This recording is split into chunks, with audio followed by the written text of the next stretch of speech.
ఐవిక విచారం అంటే ఈ లోకంలో అది లేదు, ఇది లేదు, అది సంపాదించాలి, ఇది సంపాదించాలి, అలా ఉండాలి, ఇలా ఉండాలి, ఒకే వ్యధ అంటే ఒకే ఆలోచన. లోకం వైపు చూస్తున్నాడు. లోకం వైపు చూసి అదిగో వాళ్ళలాగా నేను ఉండాలి, వీళ్ళలాగా ఉండాలి, వాళ్ళకి అది ఉంది నాకు ఇది లేదు, వీళ్ళకి ఇది ఉంది నాకు అది లేదు అనేటువంటి వీళ్ళకి ఆలోచన అంతా కూడా ఎట్లా ఉంటుందంటే ఏంటి ఎడుకు తెలుసా, మేమేమి సంపాదించలేకపోతున్నామే.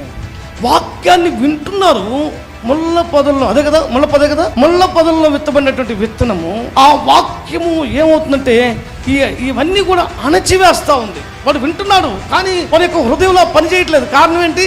అతను ఆత్మీయంగా ఎదగలేకపోవడానికి కారణం ఏంటి? వాక్యము తన జీవితం తన హృదయంలో పనిచేయకపోవడానికి కారణం ఏంటి? ఇక్కడ యేసుప్రభువారే చెప్పాడు ఉపమానం. యేసుప్రభువారు చెప్పారు, వేరే వాళ్ళు చెప్పారు. అక్కడ విత్తువాని ఉపమానం తీసుకున్నాడు. ఎప్పుడైతే మనము ధనము ఉండడం మంచిదే, ఆ ధనాన్ని మనము ప్రేమించడం, ధనమే మనకి సర్వస్వం అని అనుకునేటువంటి వారి జీవితంలో, ధనమే ప్రాముఖ్యము అనుకునేటువంటి వారి జీవితంలో ఆత్మీయంగా ఎదగలేరు. దేవుని మీద ఉండవలసినటువంటి విశ్వాసము దేని మీదకి వెళ్తుంది? ధనం మీదకి వెళ్తుంది. ఆత్మీయంగా నీ హృదయంలో ఫలించాల్సినటువంటి నీ హృదయం ఫలింపు లేకపోవడానికి కారణం ఏంటి? ధనాన్ని ప్రేమించటం. ధనాన్ని ఎప్పుడైతే మనం ప్రేమిస్తామో ఆత్మీయంగా ఎదగలేము.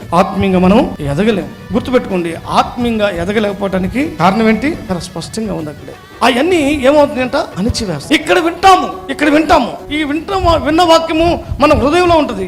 బయటికి బాగానే మన హృదయంలో ఉన్నటువంటి ఈ ఆలోచన, ఈ కలుపు మొక్కలన్నీ కూడా ఆ విత్తనాన్ని ఏం చేస్తున్నాయి?